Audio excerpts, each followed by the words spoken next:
الحمد لله نحمده ونستعينه ونستغفره ونؤمن به ونتوكل عليه ونعوذ بالله من شرور أنفسنا ومن سيئات أعمالنا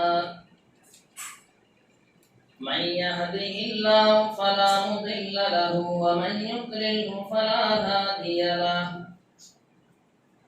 وأشهد أن لا إله إلا الله وحده لا شريك له وأشهد أن محمدا عبده ورسوله أما بعد فإن خير الحديث كتاب الله وخير الهدي هدي محمد صلى الله عليه وسلم وشر الأمور محدثاتها وكل محدثة بدعة وكل بدعة ضلالة وكل ضلالة في النار.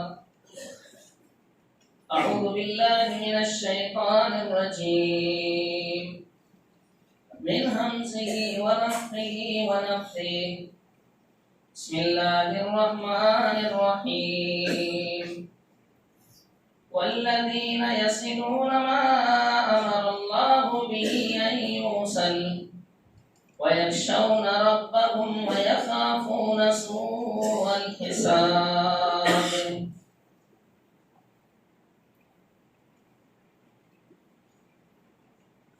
محترم سامعین کرام، حاضرین جمعہ، برادران اسلام، سب سے پہلے ہم اللہ رب العالمین کی تعریف، توصیف، بڑائی اور بزرگی بیان کرتے ہیں. اللہ رب العالمین جس نے ہمیں ایک مرد آدم اور ایک عورت حوا علیہ السلام سے پیدا کیا اور پوری دنیا کے اندر ہم لوگوں کو پھیلا دیا اور فرما دیا کہ ہمارے یہاں جس کا مقام ہے وہ صرف اور صرف تقویٰ ہے، اور بے شمار درود نبی اکرم جناب محمد رسول اللہ صلی اللہ علیہ وسلم پر کہ آپ نے رشتہ داری کو جوڑنے کے تعلق سے بڑی کوششیں کی اور عملی نمونہ پیش کیا. محترم سامعین کرام، جس دور سے ہم گزر رہے ہیں وہ مادیت کا دور ہے، دنیاوی فائدے کا دور ہے. ہر شخص اپنے فائدے کے پیچھے پریشان ہے، چاہے اس فائدہ حاصل کرنے کے لیے رشتہ داری کو توڑنے کی ضرورت پڑے یا لوگوں سے تعلقات ختم کرنے کی ضرورت پڑے یا اللہ رب العالمین کو ناراض کرنے کی ضرورت پڑے، تو اس کی بھی کوئی پرواہ نہیں ہے. اور اللہ رب العالمین نے رشتہ داری کو جو مقام دیا ہے، بڑا اونچا مقام دیا ہے. اتنا اونچا مقام دیا ہے کہ اس کا تعلق عرش سے جوڑا ہے. جو آیت آپ کے سامنے پیش کی گئی ہے اس میں اللہ رب العالمین نے فرمایا وَالَّذِينَ يَصِلُونَ مَا أَمَرَ اللَّهُ بِهِ أَن يُوصَلَ، کہ میرے مومن بندے وہ ہیں جو جنت کے اندر جانے والے ہیں اپنے اہل و عیال اور ذریت کے ساتھ، اپنے خاندان والوں کے ساتھ۔ جو لوگ جانے والے ہیں ان کی صفت کیا ہے کہ اللہ رب العالمین نے جس رشتے داری کو جوڑنے کا حکم دیا اس کو جوڑتے ہیں۔ وَيَصِلُونَ مَا أَمَرَ اللَّهُ بِهِ أَن يُوصَلَ وَيَخْشَوْنَ رَبَّهُمْ، اور اس رشتے داری کے توڑنے کے تعلق سے اللہ سے ڈرتے ہیں۔ وَيَخَافُونَ سُوءَ الْحِسَابِ، اور قیامت کے دن برے حساب سے بھی ڈرتے ہیں۔ کس بنا پر؟ کہ کہیں رشتے داری جو ہے وہ جنت میں جانے سے روک نہ دے، ہمیں جنت میں جانے سے رشتے داری رکاوٹ نہ بن جائے۔ اللہ کے رسول صلی اللہ علیہ وسلم فرماتے ہیں کہ قیامت کے دن جب اللہ رب العالمین لوگوں کو پل صراط پار کرنے کا حکم دے گا، اس وقت اللہ رب العالمین حکم دے گا رشتے داری کو کہ وہ ایک سائڈ میں کھڑی ہو جائے، اور حکم دے گا امانت داری کو کہ وہ پل صراط کے دوسری سائڈ میں کھڑے ہو جائے۔ اب جن لوگوں نے بھی دنیا کے اندر رشتے داری کو توڑا ہوگا، پل صراط کے اوپر سے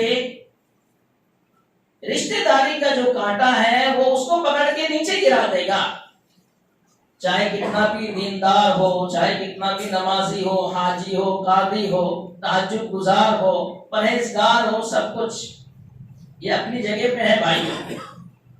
لیکن جہاں رشتے داری کا معاملہ آیا، اللہ رب العالمین نے بڑی کڑی پکڑ کی ان لوگوں کی جو اس کو توڑتے ہیں۔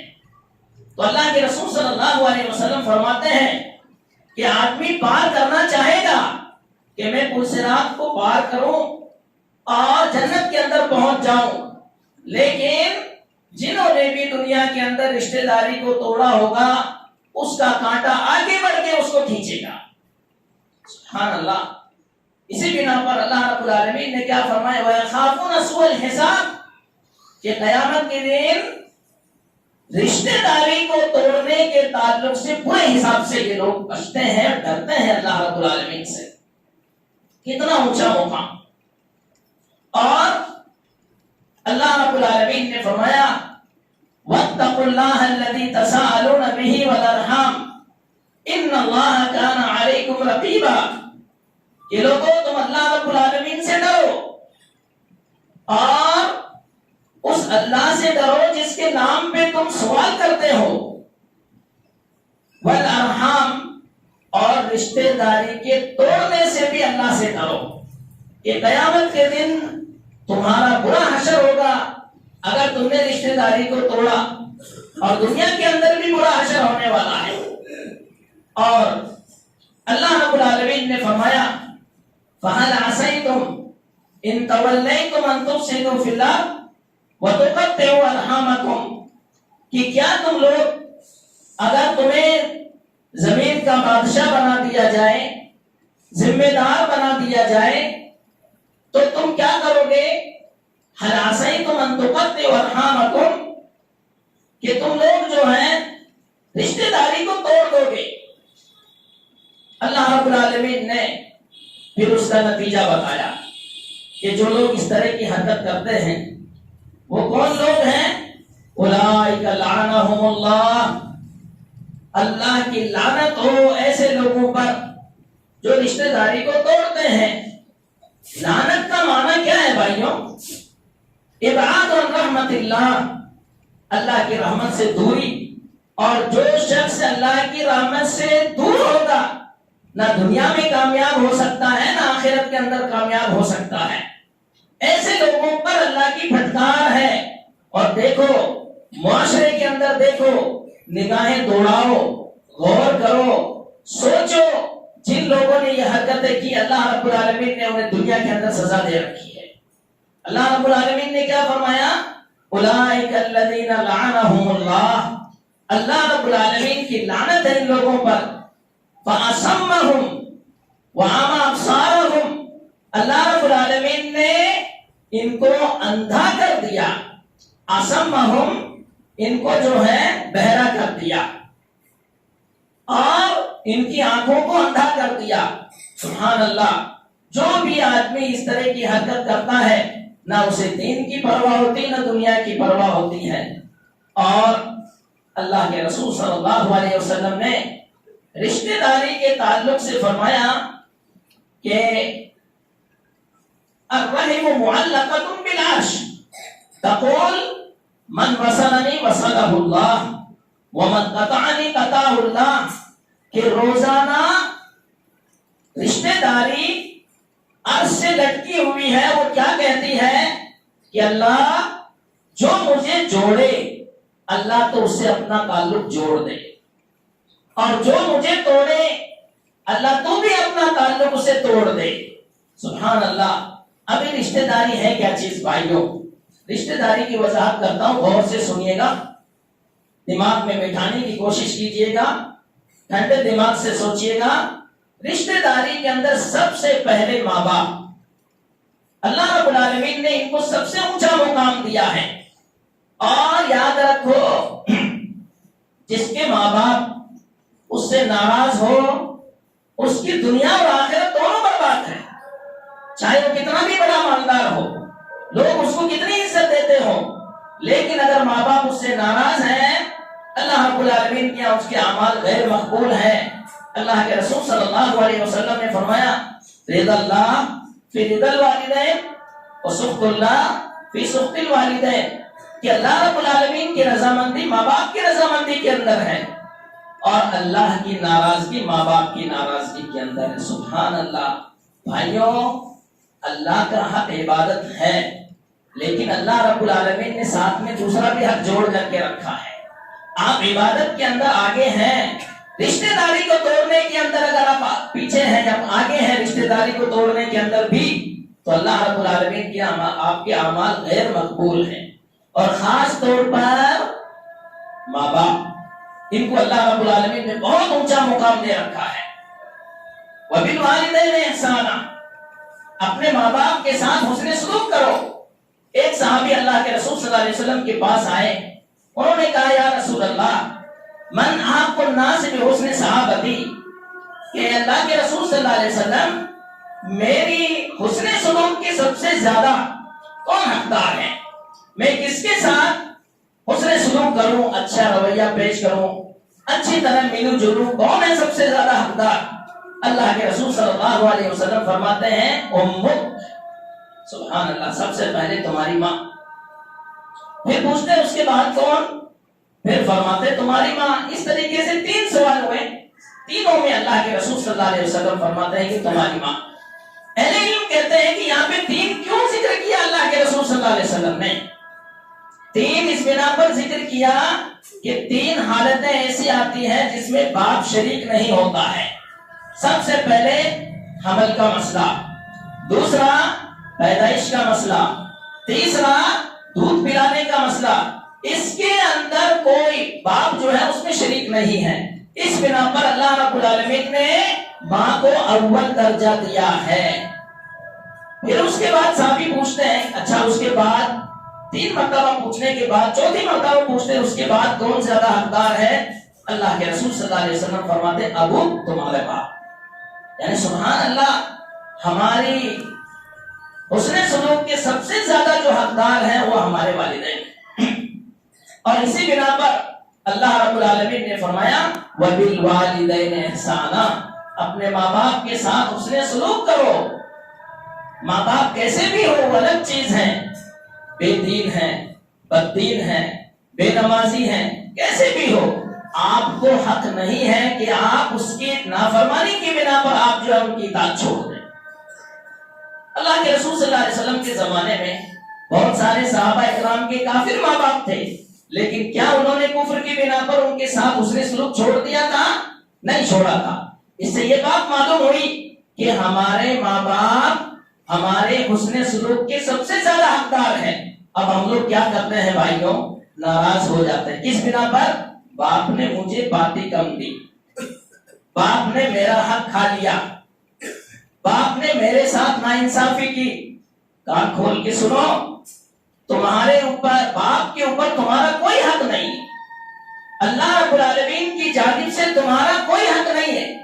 بس یہ ہے کہ باپ جب کسی کو تقسیم کرے تو بچوں کے اندر عدل و انصاف کرے، لیکن اللہ رب العالمین کی جانب سے باپ کے اوپر تمہارا کوئی حق نہیں ہے جس کی بنا پر تم ناراض ہوتے ہو۔ ہماری سوچیں بھائیوں بالکل نیچی سوچ ہوتی ہے۔ کبھی ہم نے یہ نہیں سوچا کہ ہم بڑے ہو کر کے خود ماں باپ کی خدمت کریں گے، اللہ ہمیں اتنا مالدار کرے گا کہ ہمیں ان کے پیسوں کی اور ان کے مال کی ضرورت ہی نہیں پڑے گی، اور اللہ رب العالمین ہمیں اتنا اونچا کرے گا کہ ان کی جائیداد کی ہمیں کوئی ضرورت نہیں پڑے گی، ہم خود ان کی خدمت کریں گے آگے بڑھ کر کے۔ بھائیو یہ سوچ اگر آپ کے دماغ میں ہوگی، اللہ رب العالمین آپ کی مدد کرے گا، ضرور اللہ رب العالمین آپ کو اونچا کرے گا۔ پہلے سے ہی یہ سوچ ہوتی ہے، تھوڑا سا حصہ مل جائے تو کام چل جائے۔ ہمیشہ نیچی سوچ مت رکھو، اونچی سوچ رکھو۔ نہ ہمت پست کر تعمیر نو کی سائے کرتا جا، ارادوں کی توانائی بسا دیتی ہے ویرانہ۔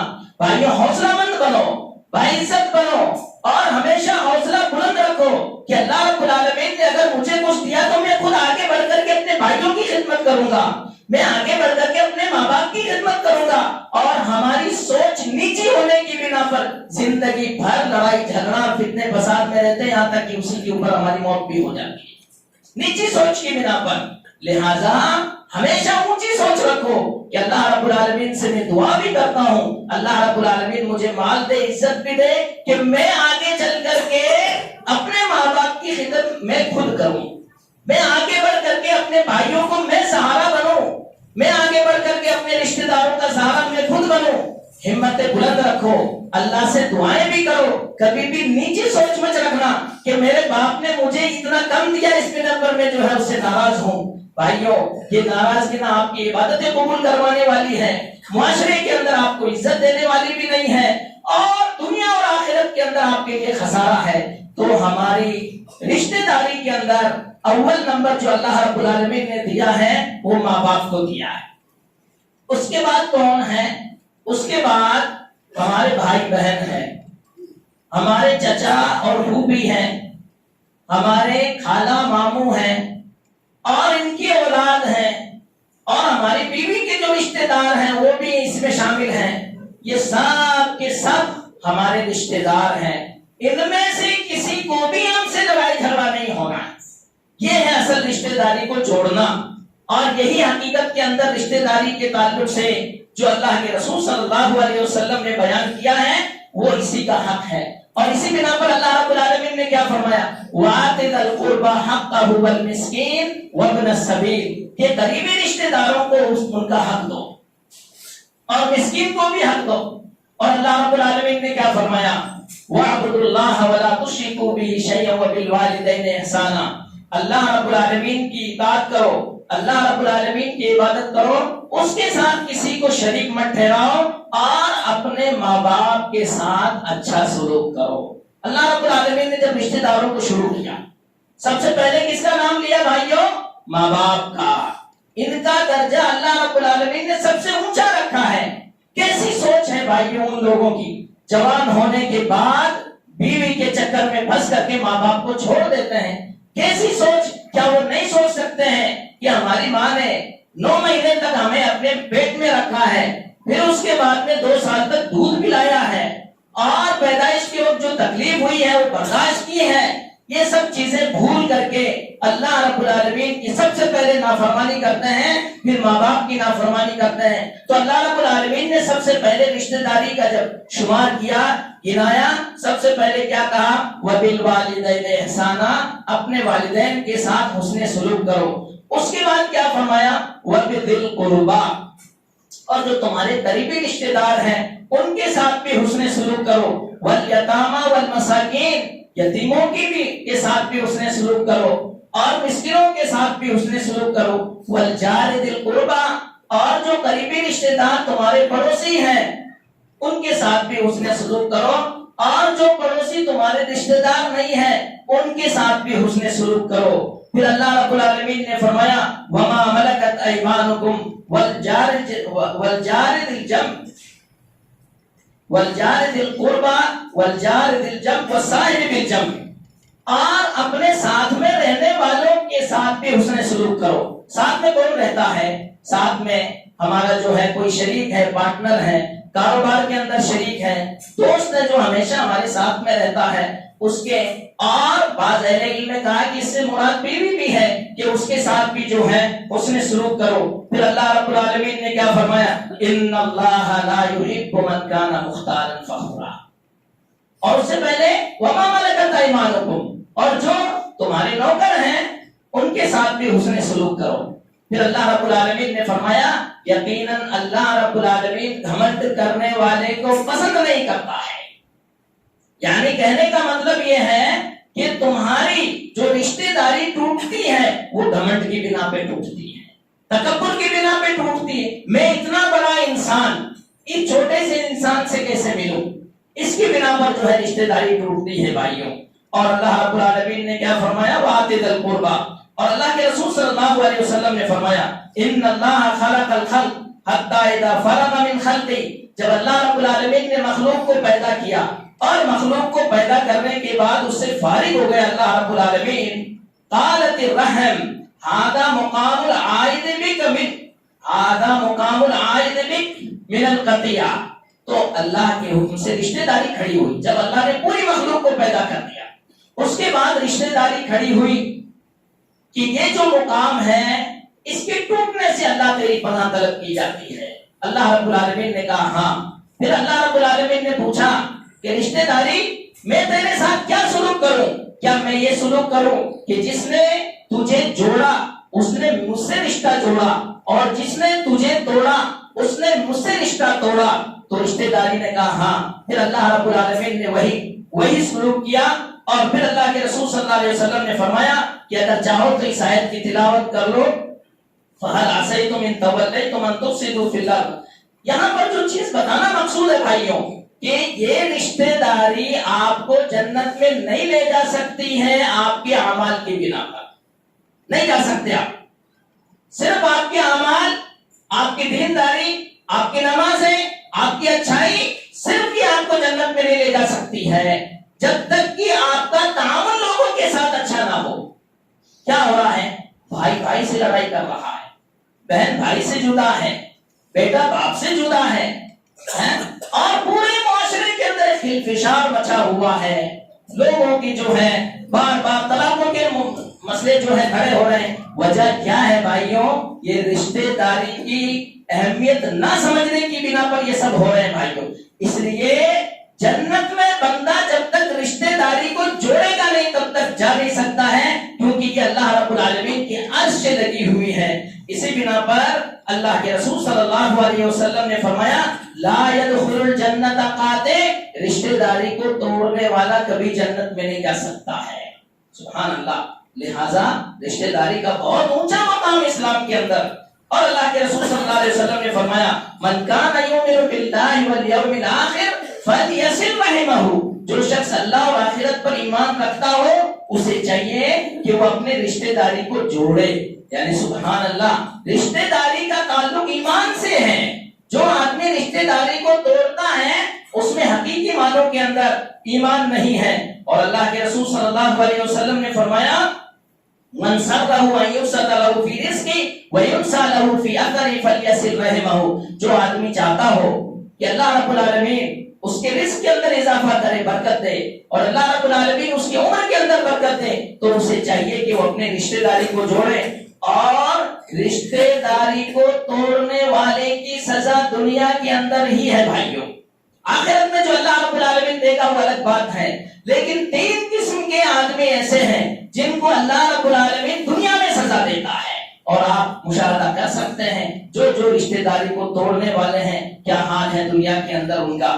اللہ کے رسول صلی اللہ علیہ وسلم فرماتے ہیں کل ذنب یؤخرہ اللہ منہ ما شاء الی یوم القیامہ، کہ ہر گناہ کی سزا اللہ تاخیر کر دیتا ہے، جس کی تاخیر کرنا چاہے جتنا تاخیر کرنا چاہے، الا البغي وعقوق الوالدین وقطيعة الرحم، لیکن ظلم، ماں باپ کی نافرمانی اور رشتہ داری کو توڑنا، تو یہ یعجل اللہ لصاحبها فی الدنیا قبل الموت، ان کی سزا اللہ رب العالمین دنیا ہی میں دیتا ہے مرنے سے پہلے۔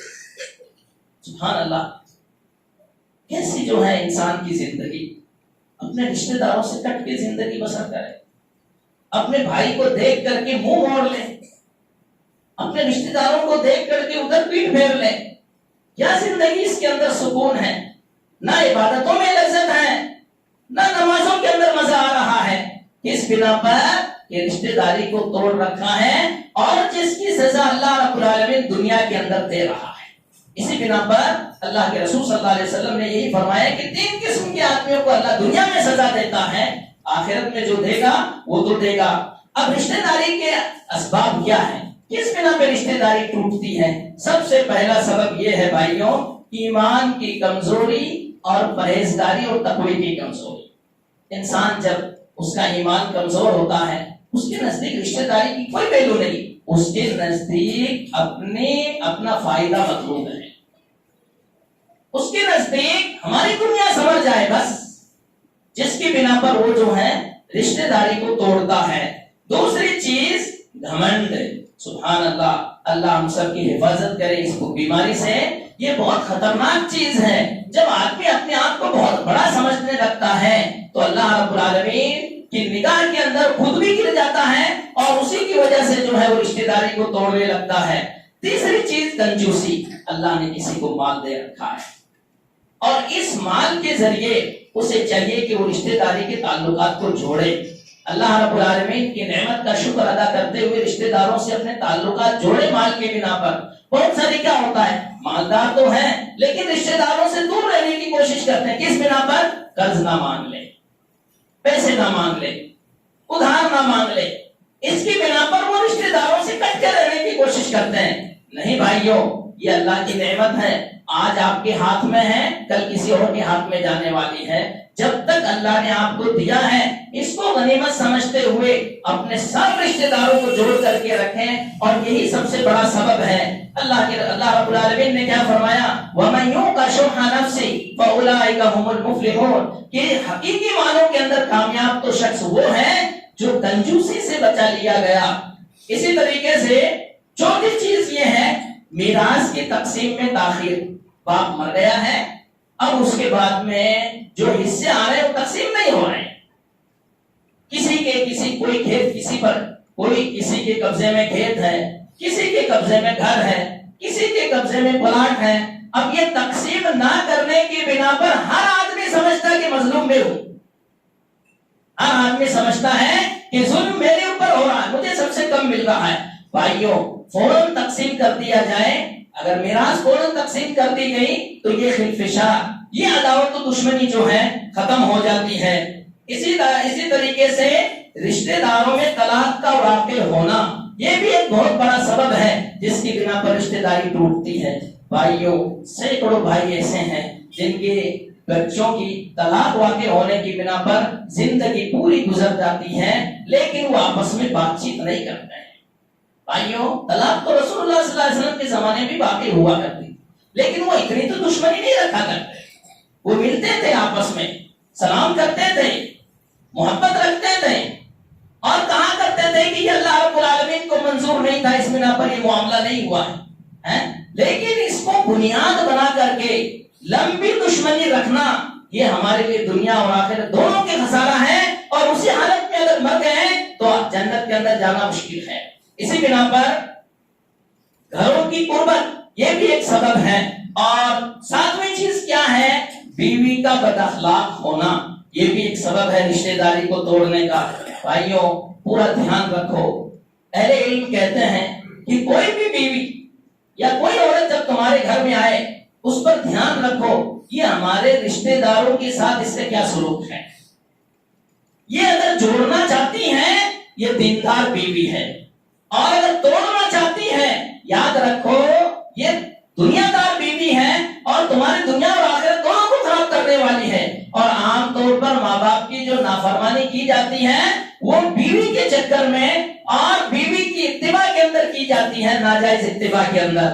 لہذا اہل علم کیا کہتے ہیں کہ کوئی بھی عورت اگر گھر میں داخل ہوئی، اس سے پہلے پورا رشتہ جڑا ہوا تھا اور اس نے سب کو توڑ دیا، یاد رکھو اس بیوی کے اندر کوئی خیر نہیں ہے، یہ تمہاری میٹھی دشمن ہے، ظاہر میں بڑی محبت جتا رہی ہے لیکن حقیقی معنوں کے اندر تمہاری دشمن ہے۔ اس نے اللہ سے رشتہ توڑا، رشتہ داروں سے رشتہ توڑا، لوگوں کی سے رشتہ توڑ دیا، لہٰذا اس بیوی کے اندر کوئی خیر نہیں۔ میری ماں اور بہنوں، تم بھی سوچو اور سمجھو، اگر تم نے یہ کام کیا، یاد رکھو اللہ رب العالمین کیا تمہاری پکڑ ہونے والی ہے، اور رشتہ داری کو جو تم توڑنے کی حرکت کرتے ہو، ان سب کا گناہ تمہارے اوپر ہے اور ان کے گناہوں کے اندر بھی کوئی کمی نہیں کی جاتی ہے۔ لہذا اللہ رب العالمین نے جو سوجھ بوجھ دے رکھی ہے اس کو استعمال کرو اور لوگوں کو جوڑنے کی کوشش کرو۔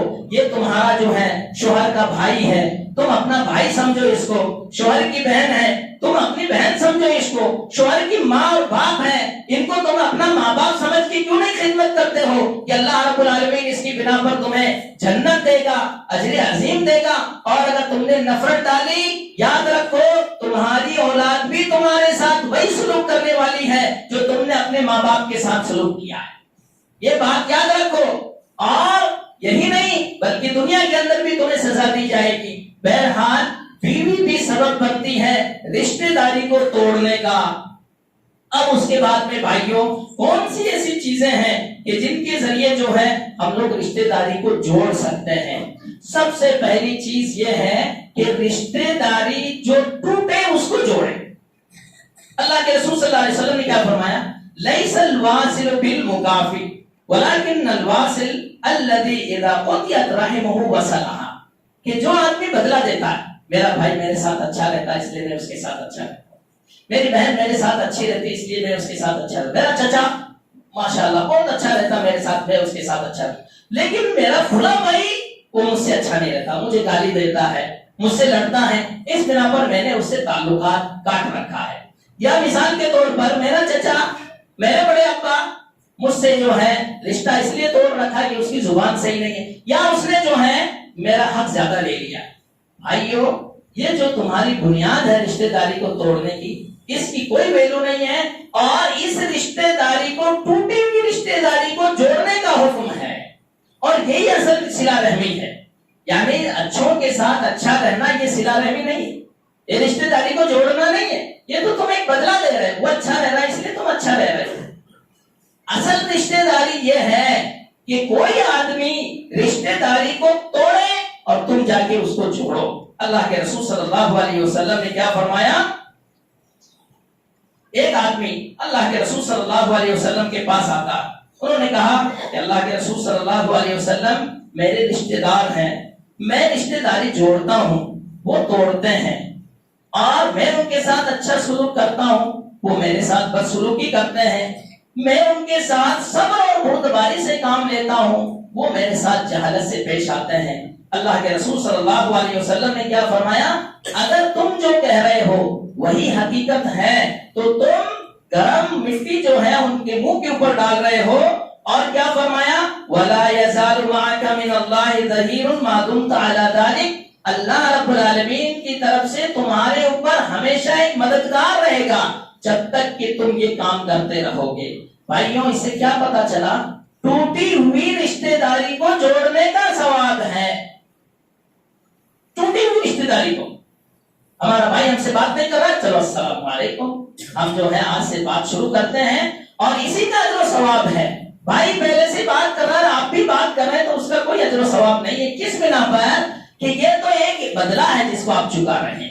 حقیقی معنوں کے اندر بہن آپ سے بات نہیں کر رہی ہے، اپنا چچا بات نہیں کر رہا ہے، پھوپھی بات نہیں کر رہی، خالہ بات نہیں کر رہی، ان سے جا کے بات کرنا حقیقی معنوں کے اندر یہ رشتہ داری کو جوڑنا ہے۔ اور اگر آپ ان سے تعلق توڑ کے رکھتے ہیں، دوسرے لوگوں سے جوڑ کے رکھتے ہیں، ایسے رشتہ داری جوڑنے کا ثواب نہیں ہے جب تک کہ ٹوٹے ہوئے تعلق کو نہ جوڑیں آپ۔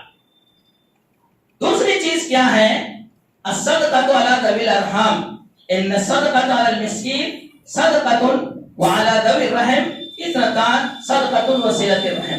دوسری چیز جس سے ہم رشتہ داری کو جوڑیں گے کہ ہم ان کے ساتھ اچھا سلوک کریں. کس کے ذریعے؟ مال کے ذریعے، صدقہ خیرات کے ذریعے. کیوں؟ اللہ کے رسول صلی اللہ علیہ وسلم نے فرمایا کہ تم مسکین کے اوپر خرچ کرتے ہو، عام مسکین کے اوپر، تو اس کا تو ایک ہی اجر ہے، لیکن تم جو اپنے رشتہ داروں کے اوپر خرچ کرتے ہو تو اس کے لیے ڈبل اجر ہے. ایک تو صدقے کا اجر اور دوسرا رشتہ داری کو جوڑنے کا اجر. یعنی گویا کہ رشتہ داری کو جوڑنے کی بنا پر اللہ رب العالمین ہمیں دگنا اجر دے گا. اور ایک حدیث میں کیا ہے؟ ان افضل الصدقہ الصدقۃ علی ذوی الرحم الکاشف. سب سے زیادہ افضل صدقہ وہ ہے کہ جو رشتہ دار تمہارے خلاف دشمنی دل میں پڑ گئے، بغض رکھا ہوا ہے، اس کے اوپر خرچ کرنا. یہ حدیث صحیح. اللہ کے رسول صلی اللہ علیہ وسلم نے کیا فرمایا کہ سب سے زیادہ افضل صدقہ وہ ہے کہ جو تمہارا رشتہ دار تمہارے دل کے اندر، اس کے دل کے اندر تمہارے بارے میں بغض اور دشمنی بھر کے رکھا ہوا ہے، اس کے اوپر خرچ کرنا یہ سب سے افضل صدقہ ہے. کس بنا پر؟ اس میں اخلاص پایا جاتا ہے.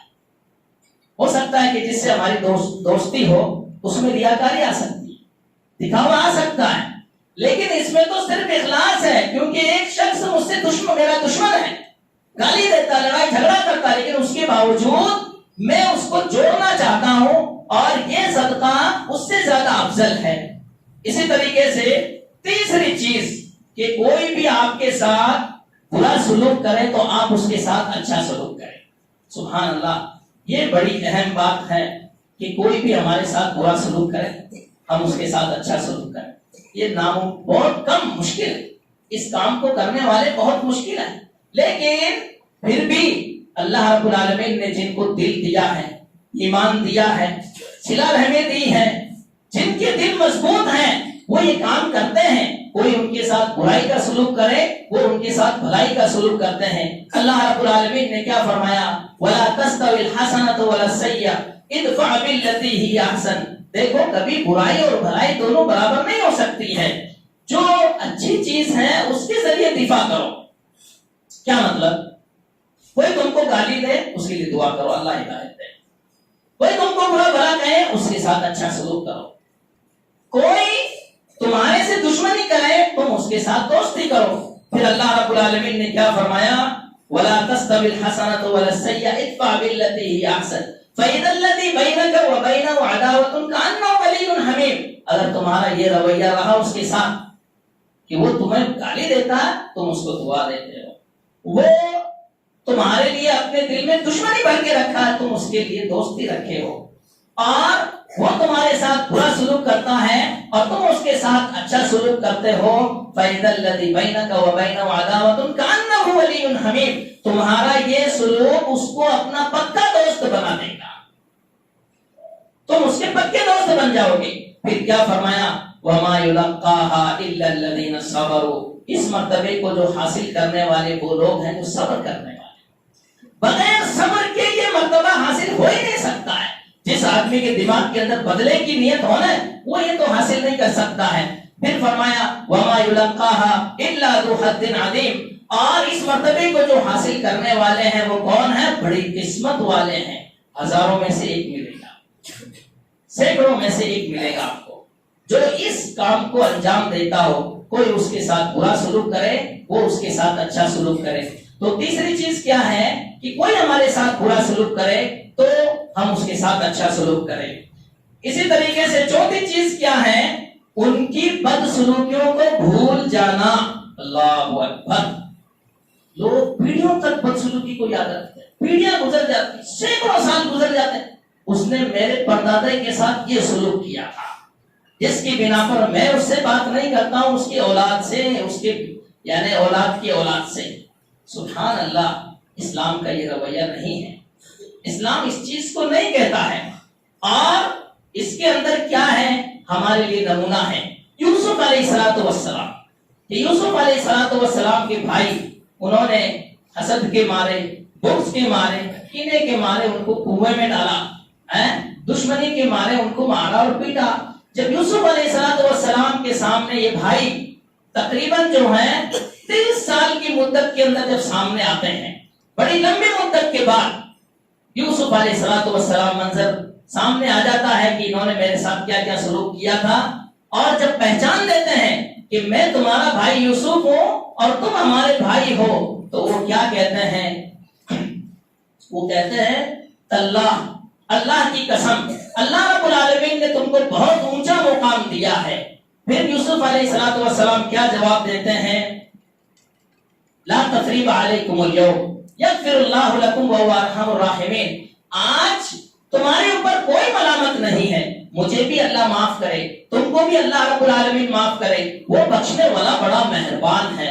سبحان اللہ، کتنی سخت سزا دی تھی ان لوگوں نے، کتنی سخت دشمنی رکھی تھی، لیکن اس کے باوجود باعزت انسان جب غالب آتا ہے تو ان سے بدلہ بھی نہیں لیتا ہے، اور اپنے پچھلے حالات کو یاد بھی نہیں دلاتا ہے کہ تم نے میرے ساتھ ایسا ایسا سلوک کیا تھا، نہیں، بلکہ سب کو اللہ رب العالمین کی خاطر جو ہے معاف کر دیتا ہے۔ اور اللہ رب العالمین نے کیا فرمایا؟ وَلْيَعْفُوا وَلْيَصْفَحُوا أَلَا تُحِبُّونَ أَن يَغْفِرَ اللَّهُ لَكُمْ، لوگوں ایک دوسرے کو معاف کر دیا کرو، ایک دوسرے کو درگزر کر دیا کرو، جو کچھ انہوں نے کیا ہے ان کو عار مت دلایا کرو۔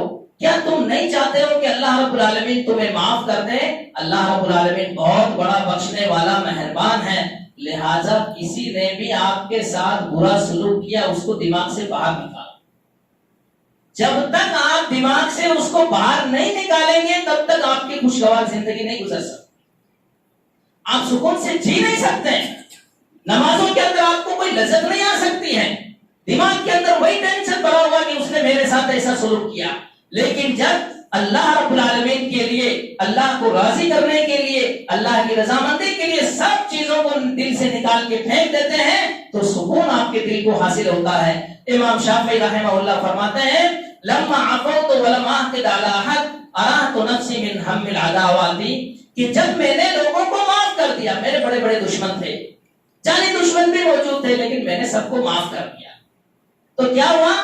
ارحت نفسی من هم العداوات، کہ نفس کے کو میں نے جو ہے کیا راحت پہنچائی، اطمینان پہنچایا۔ کس کے غم سے؟ دشمنی کے غم سے۔ دشمنی بہت بڑا غم ہے بھائیوں، ایک آدمی پورے گاؤں کا جو ہے دشمن بن جاتا ہے، یا پورے گاؤں کے لوگ اس سے دشمنی رکھتے ہیں، تو بھائیوں یہ بہت خطرناک چیز ہے۔ اس کی زندگی کے اندر جو ہے ایک انقلاب برپا ہو جاتا ہے، نہ اس کو کھانے میں سکون ملتا ہے، نہ رہنے سہنے میں سکون ملتا ہے، اس بنا پر یہ دشمنی ہے۔ لہٰذا دشمنیوں کو دلوں سے باہر نکالو گے تبھی جا کر کے ہمیں سکون کی زندگی حاصل ہوگی۔ یہ دشمنی کیا ہے؟ یہ کینسر ہے جو دل کے اندر پنپتا ہے، اور جب تک بدلہ نہ دیا جائے، یا جب تک انسان جو ہے معاف نہ کر دے، جب تک انسان کسی کو معاف نہ کر دے تب تک یہ کینسر بڑھتا رہتا ہے۔ لہٰذا ہمارے دلوں کے اندر جو دشمنیاں ہیں اس کو ہمیں باہر نکال کے پھینکنا چاہیے، تبھی جا کر کے ہمارا معاشرہ سکون اور اطمینان کی زندگی حاصل کر سکتا ہے۔ اسی طریقے سے تواضع اور خاکساری، دیکھو جو ہمارے درمیان جو لڑائیاں پیدا ہوتی ہیں، جو قطع تعلق ہوتے ہیں، رشتہ داریاں جو ٹوٹتی ہیں بھائیوں، اس کی جو اصل وجہ ہے وہ تکبر ہے۔ اللہ کے رسول صلی اللہ علیہ وسلم نے کیا فرمایا؟ ما زاد اللہ عبدا بعفو الا عزا، ما نقص صدقۃ من مال وما زاد اللہ عبدا بعفو الا عزا وما تواضع احد للہ الا رفعہ اللہ، کہ کوئی بھی آدمی اللہ کے لیے تواضع اختیار کرے، خاکساری اللہ کے لیے کرتا ہے، اللہ رب العالمین اس کو عزت کے اندر اور بلند کر دیتا ہے۔ اور یاد رکھو کبھی بھی کسی کے اوپر احسان مت جتاؤ۔ اللہ نے جب تم کو مال دیا تھا تم نے اس کی مدد کی، اب احسان مت جتاؤ، اگرچہ کہ وہ تم کو برا بھلا کہے، لڑائی جھگڑا کرے، تمہیں گالی بھی دے، تب بھی تم اس بات کو یاد مت دلاؤ کہ میں نے تمہارے ساتھ احسان کیا ہے۔ اللہ رب العالمین نے کیا فرمایا؟ یا ایھا الذین آمنوا لا تبطلوا صدقاتکم بالمن والعطا، اے لوگوں جو تم ایمان لائے ہو تم اپنے صدقات کو احسان جتا کر کے اور تکلیف دے کر کے برباد مت کرو۔ اور اللہ کے رسول صلی اللہ علیہ وسلم نے فرمایا 3 قسم کے آدمی وہ ہیں جن کے طرف اللہ رب العالمین نہ قیامت کے دن دیکھے گا، نہ ان سے بات کرے گا، نہ ان کو پاک کرے گا، ان کے لیے دردناک عذاب ہے۔ ان 3 میں سے ایک آدمی وہ ہے کہ جو احسان جتا دے کسی کے ساتھ بھلائی کرنے کے بعد۔ لہٰذا رشتہ دار ہمارے ہیں، ہماری بھائی بہن ہیں، ہماری خالہ اور پھوپھی ہیں، ہمارے چچا اور ماموں ہیں، یہ سب ہمارے رشتہ دار ہیں، ہمیں کیا ضرورت ہے ان کے ساتھ جو ہے احسان جتانے کی، انہیں برا بھلا کہنے کی۔ اسی طریقے سے تحمل المتاعب، یعنی اگر رشتہ داروں کی طرف سے ہمیں کوئی تکلیف پہنچے، اس تکلیف کو برداشت کرنے کی کوشش کرنا۔ جیسے بہت سارے رشتہ دار جب ہم ان کے پاس نہیں آتے تو غصہ ہو جاتے ہیں کہ تو نے اتنے دنوں تک جو ہے غائب تھا اور آج آیا ہے، تو ایسی حالت میں ہمیں اس کو برداشت کرنا چاہیے، کیا سوچ کر کے کہ میری محبت اس کے دل میں زیادہ ہے، جس کی بنا پر یہ مجھ سے غصہ ہو رہا ہے، محبت کی بنا پر یہ ایسی بات نکال رہا ہے۔ تو اس طریقے سے جو ہے ہمارے دلوں کے اندر جو ہے قطع تعلق ختم ہو جاتا ہے۔ اسی طریقے سے خوشیوں اور غمیوں کے اندر شرکت کرنا۔ بہرحال بھائیوں، رشتہ داری کا بہت اونچا مقام ہے، اللہ کا کتنا بڑا کرم ہے، ہماری رشتہ داری آپس میں ہی ہے، اور اس آپس کی رشتہ داری کو اللہ کی اطاعت کے اندر فائدہ اٹھانا تھا۔ اللہ رب العالمین کی نافرمانی کے کام اس کے ساتھ نہ کریں۔ اور یہ سب سے بڑی بات یہ ہے کہ جس سے بھی آپ دشمنی کریں گے، جس سے آپ لڑائی کریں گے، کہیں نہ کہیں آپ کا رشتے میں لگا ہوا ہوگا، لہٰذا ہمیشہ رشتہ داروں کے ساتھ کشادہ دلی سے کام لیں، ان کے ساتھ احسان کریں۔ اللہ رب العالمین نے ہمیں ان کے ساتھ احسان کرنے کا حکم دیا ہے، اور یاد رکھو ہماری نماز روزے جتنے بھی ہیں رشتہ داری کے پیچھے ہیں۔ کیا مطلب؟ یعنی اللہ رب العالمین ہماری عبادتوں کو اس وقت قبول کرے گا جب ہمارے معاملے مخلوق کے ساتھ بھی اچھے ہوں، ہمارے رشتہ داروں کے ساتھ ہمارے معاملے اچھے ہوں۔ اللہ رب العالمین سے دعا ہے کہ اللہ رب العالمین ہمیں رشتہ داری کو جوڑنے کی توفیق عطا فرمائے۔ اللہ رب العالمین رشتہ داری کو توڑنے سے ہمیں بچائے۔ اللہ رب العالمین ہمارے دلوں کے اندر جو دشمنیاں ہیں، عداوت ہے، بغض ہے، حسد ہے، اللہ رب العالمین ان چیزوں کو ختم کر دے۔ اللہ رب العالمین ہمارے دلوں کے اندر الفت اور محبت پیدا کرے۔ اللہ رب العالمین ہمیں اپنے ماں باپ کی اطاعت کرنے کی توفیق عطا فرمائے۔ اللہ رب العالمین ہمیں رشتہ داری کو جوڑنے کی توفیق عطا فرمائے۔ آمین۔ اقول قولی ھذا واستغفر اللہ لی ولسائر المسلمین فاستغفروہ انہ هو الغفور الرحیم۔